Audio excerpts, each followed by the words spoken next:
Hello everyone and welcome back to my channel, and continuing with this three-part series of the Studio Series customs that I made, Studio Series 38 customs. So this is episode 2, part 3, and we will be looking at the final custom that I made using this mold, which is um, the what I call the animation version. So previously I showed you, the stock custom that I made, and then the toy version, and now using a KO of the Hasbro toy, I made these two, and this one I just finished this week, a few days ago. I just gave it its final touches. I What I wanted to accomplish with this version of this custom is do it all by hand. Um, since I used spray cans mostly to paint this version, I wanted to do this all using uh, hand brushing. My goal was to not have any brush marks, brush strokes visible on the toy.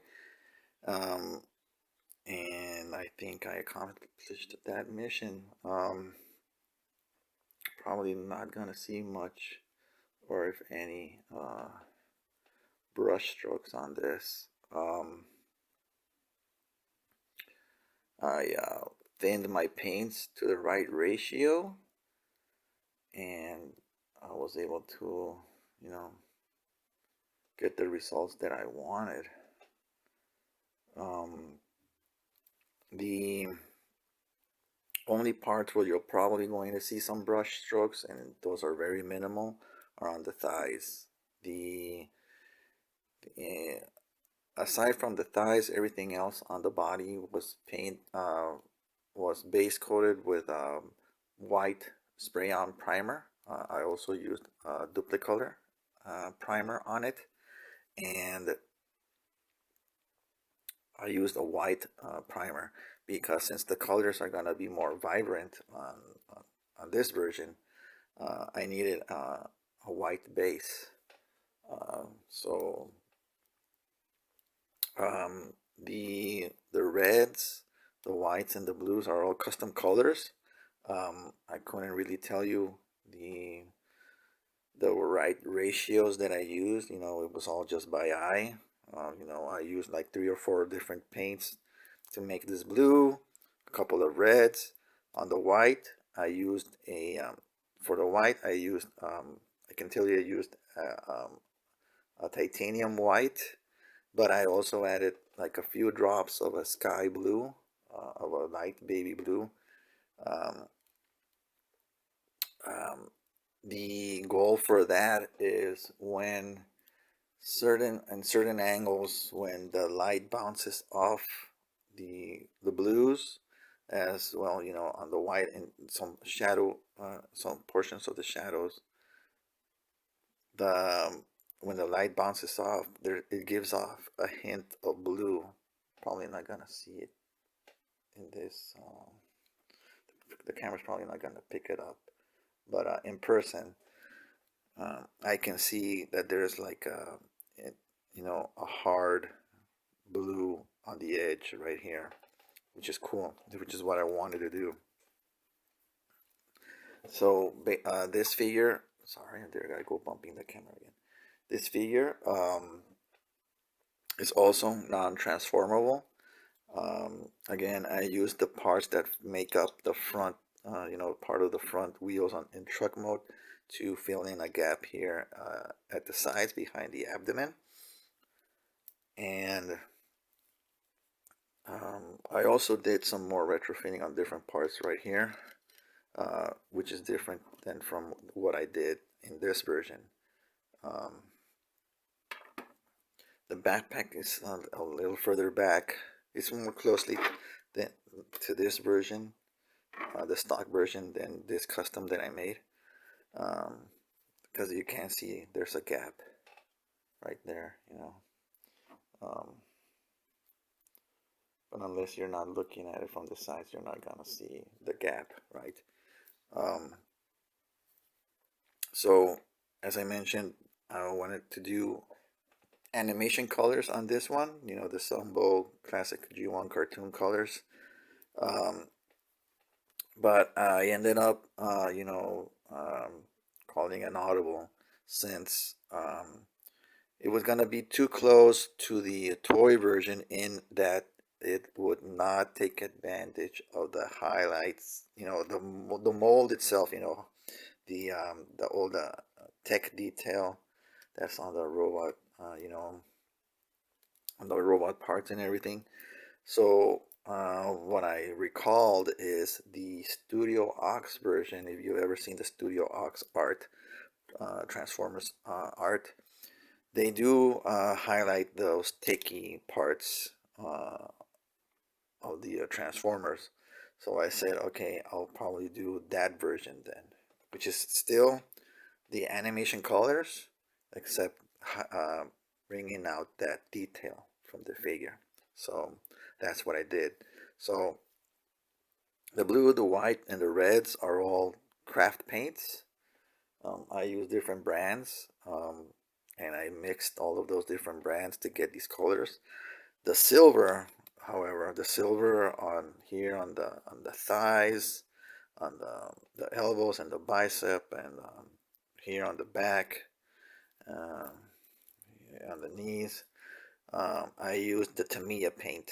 The reason I went with the Tamiya paint, since those are lacquer-based paints, solvent-based paints, they stick better to the plastic without using a primer. Because if you know, for whatever reason, if you go too thick with your paints, when it comes time to moving the imposing around, you're gonna try and avoid as much paint rub as possible to avoid paint chipping. I'm already seeing some flakes here. I don't know from what, probably from this one. Um, but on areas like the shoulders and the elbows, you know, you're not gonna get much paint rub. All right, as you can see, you're not gonna get much paint rub, or if any, from those joints in those areas, which is what I wanted, right? Um, you can open the chest, and you can lower this up, but normally this piece is connected to the neck piece, right? As you can see on this version, right? It's all connected. I ended up going pretty much like this version over here. The chest is a little bit closer on this one than on this one, so I ended up, you know, shaving some portions on the sides of this place, on this piece of plastic, to get that, you know, animation angled chest, right, instead of a flat chest, almost like the toy. So there's that. The yellow, blocks on Optimus, I used uh, um, stickers from uh, the model kits that I've built. I don't have the sample next to me, but I used it from that I had from the Voltron kit that came out a couple years ago, and I used some of those stickers. I just cut them up to the shapes I wanted, painted them yellow, and placed them on there, and then, you know, applied a finish. So the entire figure is has a matte finish using Duplicolor spray, a Duplicolor matte finish, and it protects the paint pretty well. Obviously, it's not 100% foolproof. If you knock it around, if you drop it, or, you know, bump it into something, it will dent the finish. But as you can see, you know, I'm handling it without being afraid of anything. You know, The one other detail that you're probably noticing are the ears. So the Studio Aux version had the longer antenna or ears, however you want to call it. Um, if you compare it to the stock version, the ears are pretty much almost to the top of the head. So what I ended up doing is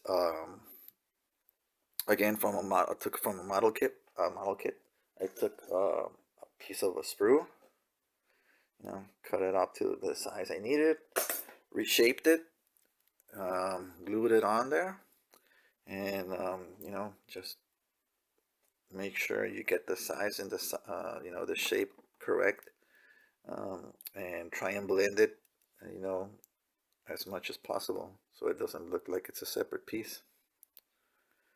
And I think I got it pretty much for the most part.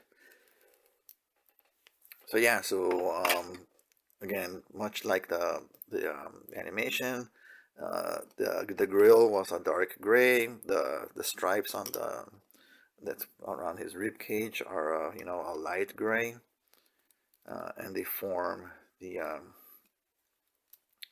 traditional, like how the stripes on the ribs go in and almost into a point. That's what I tried to emulate here. and yeah, the white smokestacks, and then just adding some details here and there to bring out those metallic bits that the mold has right here. Now I did not intentionally neglect to put on these side pieces, these side skirts. The only reason I didn't put them on, but now that I look at it, I think it looks great. But the only reason I don't have it on is because I lost one of them. I don't know. I dropped one, and apparently the floor swallowed it up because I only have one piece left. If my plan was to keep them without the side skirts here, I probably would have just sanded these smooth, so we wouldn't have these little rounded parts coming out. But yeah, I think I like how it came out, this profile, this slim profile um, on this version. Um, so yeah, this is the quote unquote animation version of the Studio Series 38. You know, I took down the parts here that are, they were just too bulky for me when I did these customs. As you can see, even the arms aren't the same on these customs. I did even further modifying.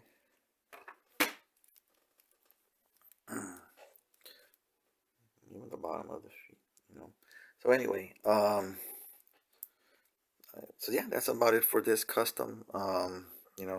It's a fun mold. I'll probably revisit this mold again in the future. Maybe try and accomplish what I wanted to do on this version.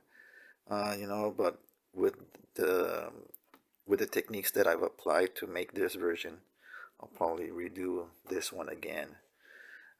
So yeah, that's it for this video. We're at the end at part 3.